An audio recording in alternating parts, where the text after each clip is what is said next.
If we kick things off by introducing our main characters here, we have Iron Man, the Hulk, Captain Marvel, Captain America, Spider-Woman, and Thor. The tagline reminds us that the Avengers are born to fight foes no single hero can withstand. It is a standard setup, but the roster is important because the dynamics between these specific personalities drive the entire issue. The story opens with a tale of two lectures. On the top half, we see Tony Stark at the STAN Speakers Conference in Palo Alto. He is in full showman mode, suit jacket open, arms wide, preaching innovation and imagination. He tells the crowd that the future is not limited by resources, only by imagination. In contrast, on the bottom half, we have Bruce Banner at Empire State University in New York. He is lecturing on pandemics, floods, and global collapse. He looks exhausted, dressed in a rumpled jacket, warning students against the magical thinking of technology worship. While Stark tells his audience, "The future is you," Banner warns that unless they address oil addiction and stop using Band-Aid solutions, the future is hell on Earth. This clearly establishes the central conflict: Stark's razzle-dazzle futurism versus Banner's grounded realism. Next, the splash page visually shows these two philosophies colliding. The top panel shows Iron Man in space, surrounded by high-tech drones and satellites blasting away with clean, futuristic energy. It screams new era. The bottom panel is gritty and destructive. The Hulk is on the ground in a city, smashing a tank while helicopters swarm overhead. It is chaotic and messy.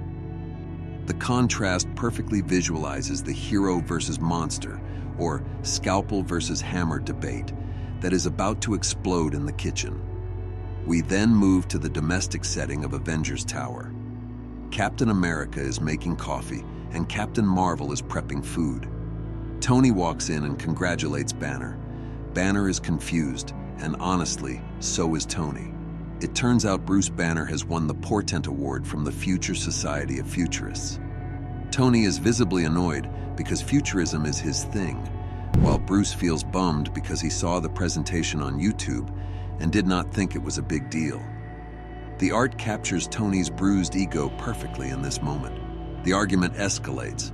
Tony tries to downplay his jealousy by claiming he is substantive, but he implies that his presentation style might just be too flashy. Banner fires back, accusing Tony of being all razzle-dazzle.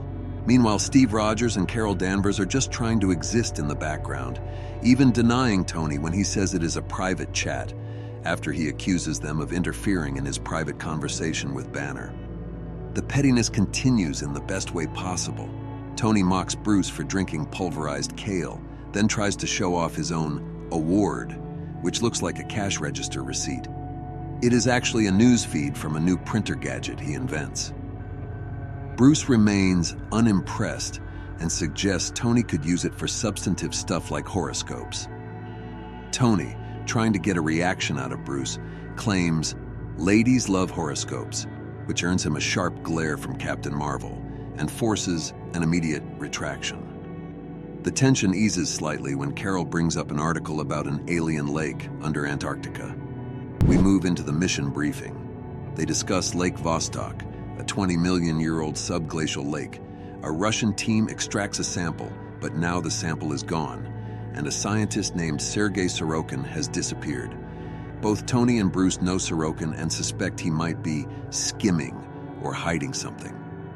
The mystery deepens when they note that the camp has not been heard from since the disappearance.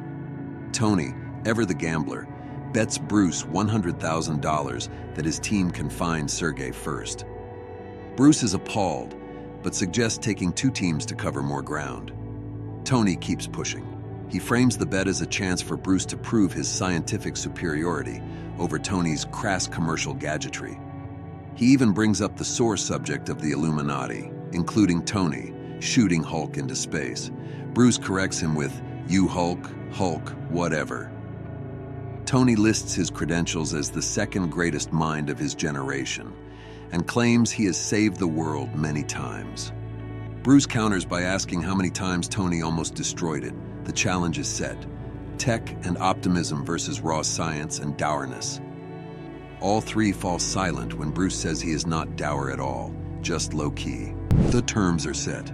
Bruce refuses to play for money. They agree to compete for bragging rights and the satisfaction of making the other admit inferiority. But Tony adds a kicker. The loser has to walk naked from the Baxter Building to Avengers Tower and back. Captain Marvel agrees to act as referee and judge. The expressions on Cap and Captain Marvel's faces ask the real question. What's wrong with you two? The team draft turns into a comedy of errors for Tony. Bruce immediately picks Spider-Woman, reasoning that her pheromones can help keep the Hulk calm. Tony tries to recruit, well, everyone else. He asks Scarlet Witch? No. Spider-Man? Too busy. Black Widow?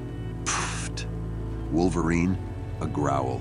Tony ends up stuck with Thor because, needless to say, I thought of you first.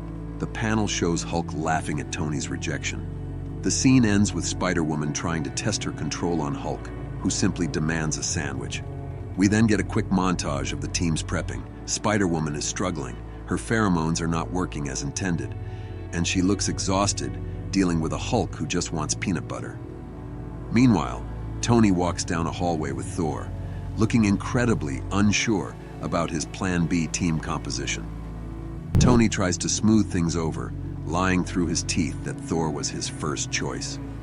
Thor, in his infinite confidence, believes him instantly, laughing that his ego is far too grand to be slighted.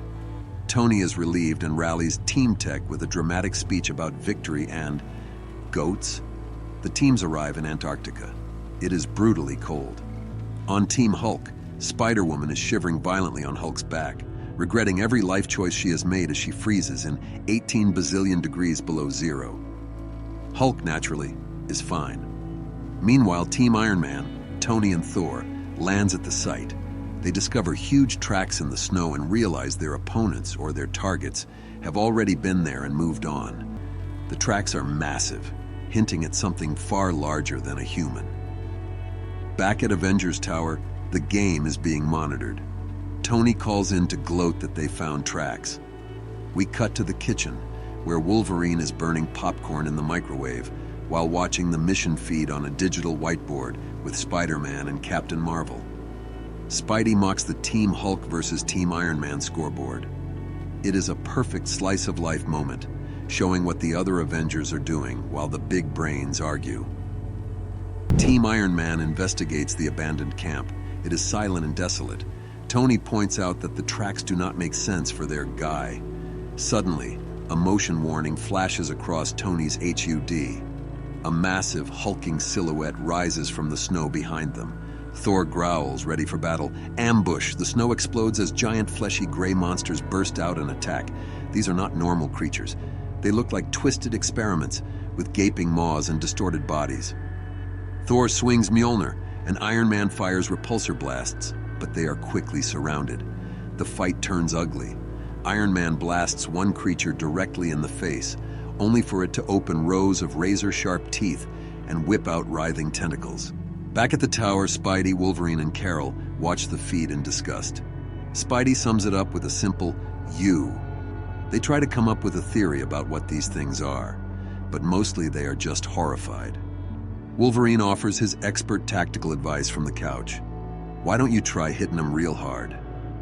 On the battlefield, Thor strikes one with lightning, but it only slows the creature down. There are too many of them. Iron Man realizes they are being overwhelmed and admits they need a plan B. That is when Team Hulk arrives. Hulk crashes straight into the fight, smashing a monster that is seconds away from crushing Iron Man. Spider-Woman follows, blasting another creature with her venom blasts. The dialogue stays sharp as Spider-Woman asks, "How many points do we get for saving your butts?" Spider-Woman reluctantly admits it is worth at least 20 or 30 points. The two teams finally unite against the common threat, and together they start turning the tide of the battle. The issue ends on a chilling note. The combined Avengers push their way into the facility. Inside, they find the missing scientists, but what they see is a house of horrors. The final splash panel shows the team standing in a dark room, staring at the bodies.